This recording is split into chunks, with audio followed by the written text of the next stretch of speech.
What's going on, everyone? Welcome back to the podcast. This is Ayala, your psychoanalytical psychotherapist. So we're going on to back to CNN, and we're going to talk about why Americans are having less sex. This is a big deal that I'm seeing just when I'm talking to people at large and with my clients. What's going on? Why is there even a perception of less sex? Is there less sex?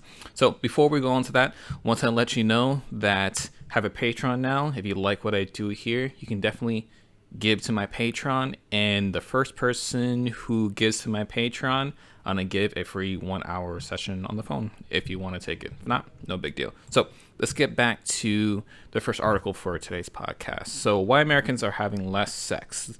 This is Ian Kerner. And Ian Kerner is a licensed couple therapist and writer for CNN. So this should be a little bit, the opinion should be accredited. They're psychotherapists, licensed or not. So today, sex seems to be more available to us than ever before. With just a swipe on their phone, singles can schedule their next hookup, while committed couples have an apparent sure thing every night. This is also known as the marriage advantage. So when we're talking about the marriage advantage and sure thing, historically, married couples had more sex, even though there's this idea that once you get married, there's less sex historically. So there is a change with the technologies, such things as Tinder and things like that, where those who are outside of relationships have the opportunity to have more sex, but they've caught up. Singles have caught up, but they haven't tied marriages just yet. But data is coming in every year about that, and that's definitely changing. Why then are Americans having less sex than they were 20 years ago? Not more. According to a 2017 study published in the Archives of Sexual Behavior, the large general social survey. So remember, this is a survey. Surveys are okay. Some people will underreport how much sex they're having. Some people will overreport. And also, you have to also think about who are the people who are willing to take surveys. Found that American adults had sex about 9 times fewer times per year in the early 2010s than they did in the 1990s. A decline that wasn't explained by longer work hours or increased use of pornography. So if you click here, they give us the study, right? And this is the link they'll get to. And we can't get to the study. We can only see the abstract. So that's unfortunate. I couldn't even find it under my resources under my graduate program. Wasn't there. So I'll look up this study for you. It's going to take me about a week to get the study. So I got to get it actually printed out, old school. And I'll let you know what I think about this study. The GSS is a project of the independent research organization NORC at the University of Chicago, with the principal funding from the National Science Foundation. Okay. Although it's not entirely clear what is behind this dip, theories about the potential causes abound. For instance, people are having children later in life, which may make them too tired for sex. So this doesn't make sense, because if you're having children later in life, that means you would have had more time to have childless sex, because children will reduce the amount of sex you have just because of sheer time and trying to squeeze it in when they're asleep, all those issues. So that doesn't make sense. But let's go into the parenting effect. A lot of parents feel like they've already done about 50 things they didn't want to do that day, like getting up at dawn, dealing with their child's traumas. Adding sex to the menu just seems like too much, said Samantha Lutz, a psychologist. So I return to things like Netflix Unwind, which leads to immediate gratification with zero energy expended. So I hear this a lot. I'm too tired. I have a headache. I mean, what's in the classics? I'm too tired. I have a headache. I just ate. I'm too hungry. I have too much to do. Too much is on my mind. I just don't feel like it. Or no, these are the reasons we don't have sex when one partner asks the other partner for sex. But when we say, there is a such thing as being tired, there is energy, there's biology, right? But when we say, it's just my day was too long, so I'm going to go do Netflix instead of have sex, then we know there's a problem. Not having sex is a symptom of a bigger issue in the relationship, or a symptom of a bigger issue within the person. You don't know that exactly. a lot of the times I've seen in my practice when working with couples or individuals, it's usually if someone doesn't want to have sex, the symptoms come out in the relationship, right? Like watching Netflix instead of having sex, playing video games instead of having sex, going out, being on the phone, using technology, either way. Instead of having sex, it's really about that person. The person that they're with definitely plays a role in it, but it's mainly about what's going on with the person themselves. And also, the two people in a relationship couldn't like cooperatively not have sex and doom their relationships too. They'll both go and do other things instead of having sex. So they're both avoiding. This isn't avoidance tactics. This is avoidance defense, right? Is a resistance to dealing with feelings. So parents also seem to be much more involved with children's lives than in the past. Parents are constantly driving their children to school and extracurricular activities, said Amanda Pascuoco. Apologies for that, butchering your last name. A licensed marriage and family therapist. In previous years, children had more freedom and fewer organized activities, which meant more free time for the parents. Yeah, so this is a two-sided problem. Parents who are helicopter parents, there is almost a neurotic sense to parenting right now, where you'll always have to be on top of your child. Your child can't be out of your sight, and you always have to fill up their day, or the worst will happen, right? There is a neurosis in men and women, fathers and mothers, in the popular culture. This is not why this is just popular. We hear about it all the time. Helicopter parents, tiger moms, whatever it is today. So when we see parents who spend so much time on their kids, I think George Carlin one time talked about this in one of his comedy specials, where we worship children in this way with the time we spend on them, or idolize our children, right?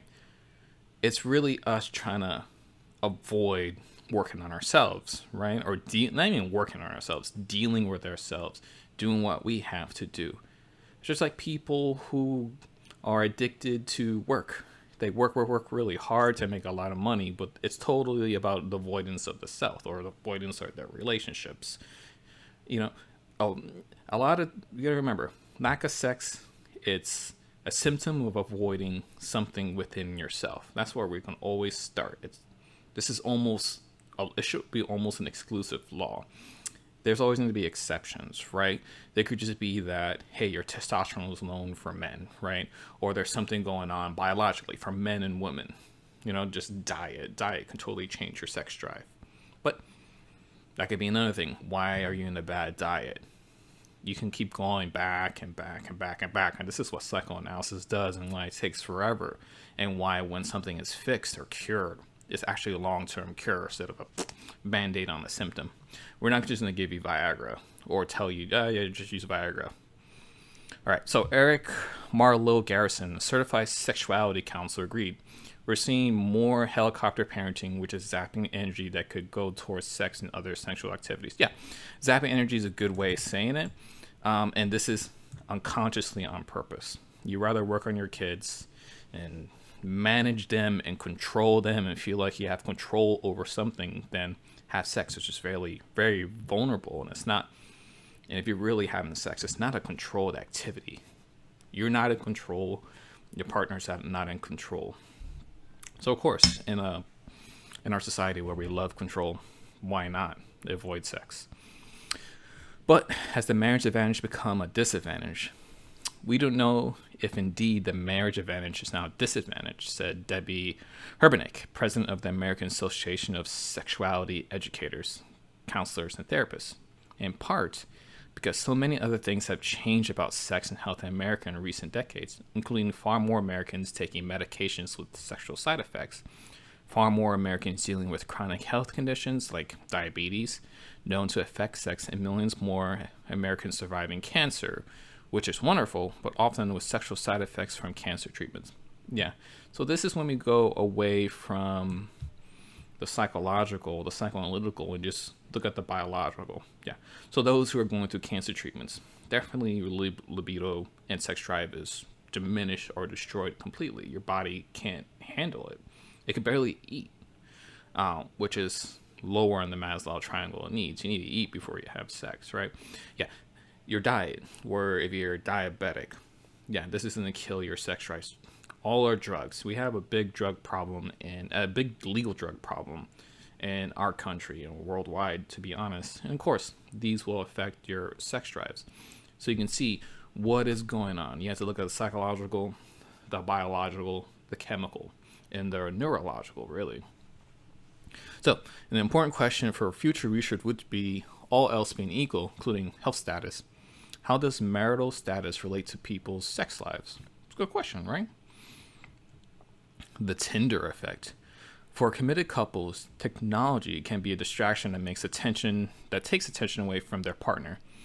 Whether they're at dinner or walking their dog, I see more and more couples looking at their respective phones while they're together, said Marty Klein, author and certified sex therapist.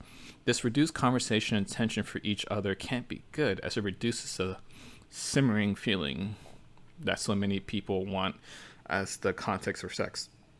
So the simmering feeling, I'm going to imagine, is passion and lust, right?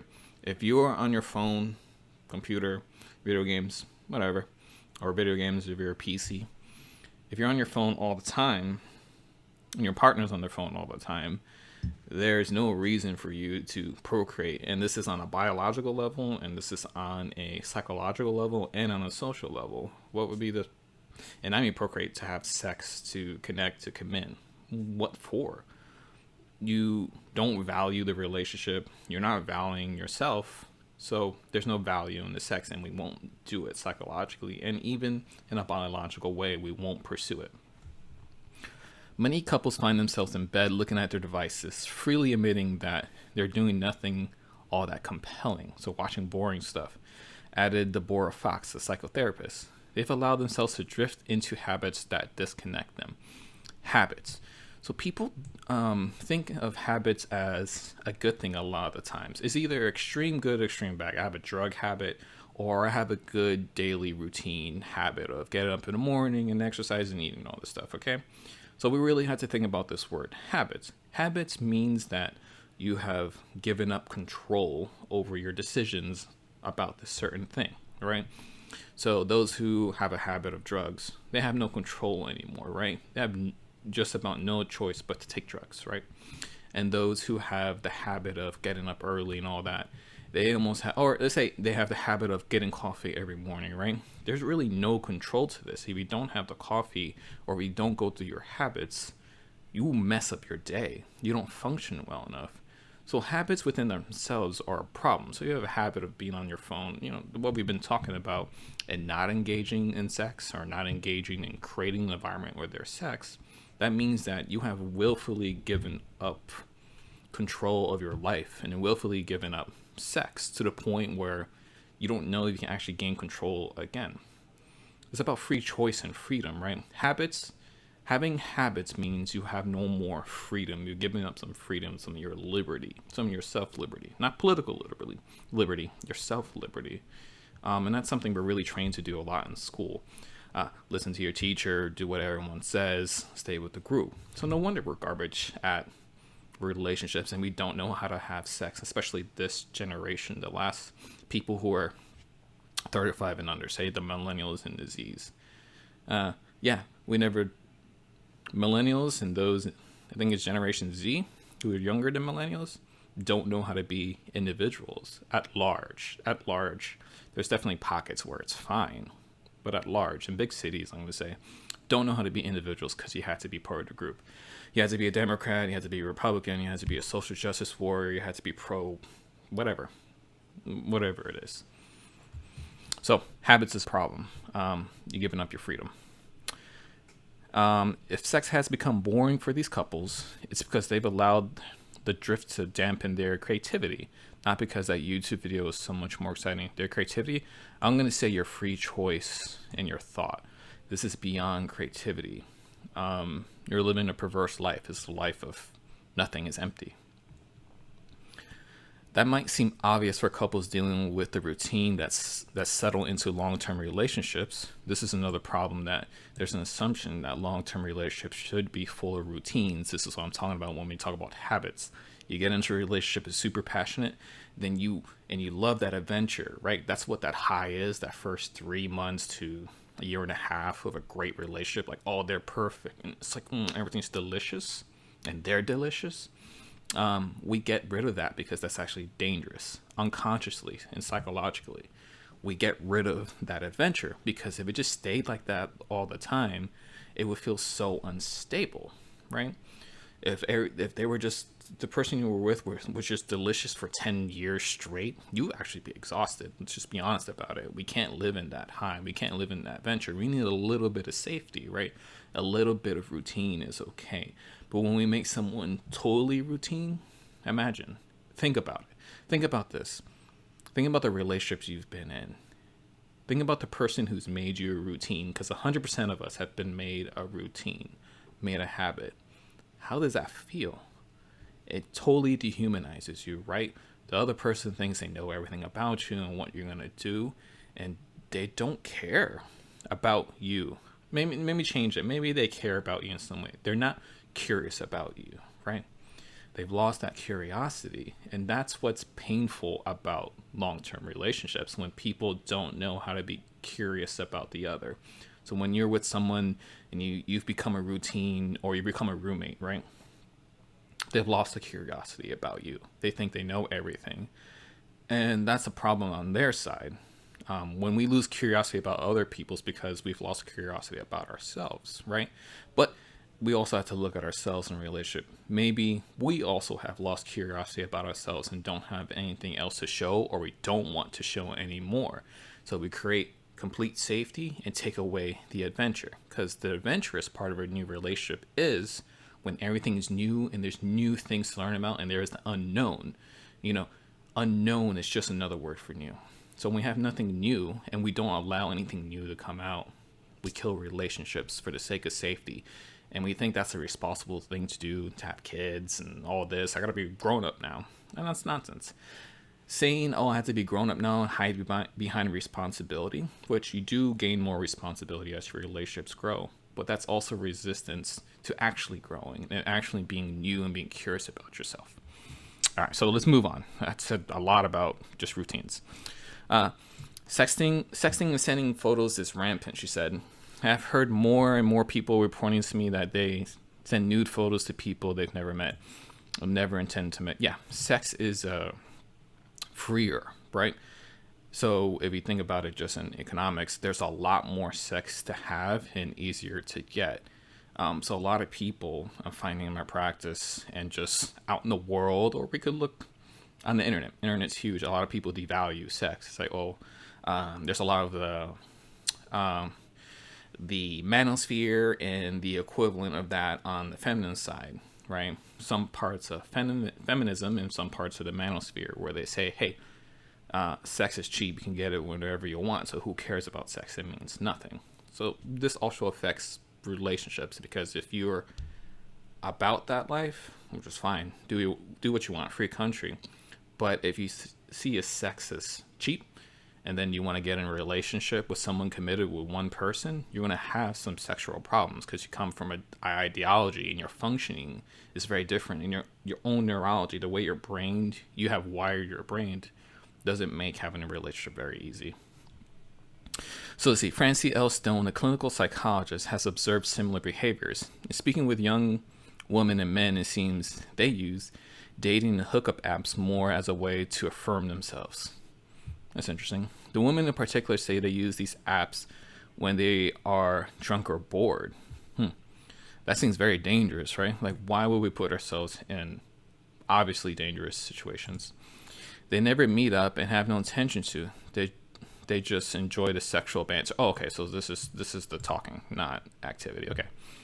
They're using it as a replacement for real life sex and to explore their own sexuality. So this is a negation. So what's true about this sentence? They're using it as a replacement for real life sex. Yes. This, and to explore their own sexuality. No. This is resistant to exploring your own sexuality. If you're doing things over text, totally safe. It's just pornography at that point. It's the same thing as pornography. It functions the same way as pornography in our brain and in our psyche. What they may like and what they may not like, all in the safe their own environment. Yeah, and safety. Sex is not safe And that's the point. And I'm not saying go drunk and have sex with a bunch of people. I'm not talking about that. I'm talking about the vulnerability of being with another person and showing them the things that you would never show anyone else, or even tell your analyst or therapist. That's what I mean by not safe. That's what I mean by adventure and vulnerability. So let's move on. This may lead people to masturbate instead. I think young singles have less sex spoils down to them having more choice. They can be picky, and they are, said Holly Richmond, a certified sex therapist. If it can be a stellar experience, they'd rather not bother when they know they can go home to great porn and high quality toys and deliver grade A orgasms. Yeah, this is true. Just from a feelings point, yeah, I mean, being with yourself is going to be better most of the time. You know yourself. You can be vulnerable with yourself, more vulnerable with yourself than with someone else. Yeah. I don't know if I have anything more I have more to say about this, but it's not coming to mind for some reason. I'm resistant to saying something here. Okay. Herbenek, also an associate professor at the Indiana University School of Public Health, added that we may be having less sex, but I would argue it's better sex. I don't know how you qualify better. We actually don't know if singles are having less sex, since the survey never defines sex and doesn't talk about the many kinds of sex play that people engage. Okay, so the survey may mean nothing. If this is a problem, if it didn't define sex, then what was it defining? So this is a problem when, we want to look at the survey because it was doing on, the declines in sexual frequency, and we got the abstract, but I can't get the full article. So this whole article may be written on nonsense. It could be a debunked article, to be honest. But it brings up great questions, even if it's garbage, even if it's a total lie and it's some whatever. Bring your conspiracy theory, right? It brings up good questions for us. Play that people engage in, including masturbation, oral sex, and toy play, especially during hookups. It is possible that singles are having less frequent intercourse, but about the same or more or less of other kinds of sex, such as oral sex or hand stimulation or sex toy play. Okay, maybe. The survey should have asked, and it didn't. Is less sex really a bad thing? Yes, it is up to a point. As a certified sex therapist, I'm more concerned with the type of sex. Is it intense on an emotional, intellectual, physical, and spiritual level? Okay, these are good. Then I am on the number of times per week. This is a fair statement. In fact, the drop in sex might be the result of cultural shifts in female empowerment, explaining Marge Nicholas, a psychologist. Compared with earlier generations, women might be viewing sex as less of a duty to their husbands and more of a personal choice. And here's the quote. It makes sense that women in relationships might be losing their sex drive and saying no more, as opposed to my mother's generation that just spread their legs and composed a shopping list in their heads during sex, she said. If that's true, then the decline in frequency is a good thing. Was this really happening? I have many clients that are well beyond the millennial age, and I've never heard this. Okay, that's a small pool. That's just the people I've been with, the women I've worked with. But is that what it was? Is that the idea that women were just passive and letting themselves be used? There are a lot of good women that I've met that are what's older than millennials, say 40 and up, 40 to 120, and I've never really seen this. I know this has happened, and this happens today. I don't think this is I don't think this is what this is. This feels like a political idea, which makes sense. It's CNN. I mean, CNN, and it's a left. It's the middle. I mean, it's kind of a left article, but it's a good article. So I don't think about this. And if, let's say, someone was just spreading their legs and composed a shopping list while in their heads during sex, then there was a severe problem going on. That would happen either way, if it's men and women. If you're just doing it because if you're doing something you don't want to do and you're just composing a shopping list or ignoring what's going on, you're ignoring yourself. And there's some serious, deep issues you should be dealing with. So I'm going to say, if this was true, and now we've moved on to people saying no, this is a step, but that isn't like, oh, we're done because they're saying no in the hell with the patriarchy. Then we're working out of hate. So okay to say no, but then you always gotta wonder why. You always have to be more curious, always be more curious. That is what critical thinking is about. And I really think it's worth always being more curious about our lives, especially our sex lives, than not. Don't just take it for granted, right? Let's keep reading here. Oh, listen. On that note, remember, a healthy sex life is whatever works for you and your partner. It can't be measured by statistic. It can be measured by statistic, not very well. I'll agree with that. And a healthy sex life is whatever works for you and your partner. So this is true, but the key word here is whatever, and that's what statistics and working with a psychoanalyst is about, figuring out why, being curious. So, that was a long article. It's a pretty good article. I'm going to link it down below. And thank you, everyone. So this is just the first article of the podcast. We have another article coming up. Let me give you a sneak peek to those on the podcast. Is how much sex should you be having? So this is a great follow-up article to talk about how much sex you should be having. So that's coming up next. If you're not part of my Facebook group and part of my Patreon, where you get this full podcast the moment it comes up, links will be down below, and I'll catch you all on the next video here in 1 minute in the podcast, and it might be a couple of days for those not part of the Facebook group and Patreon. All right, I'll catch you all later.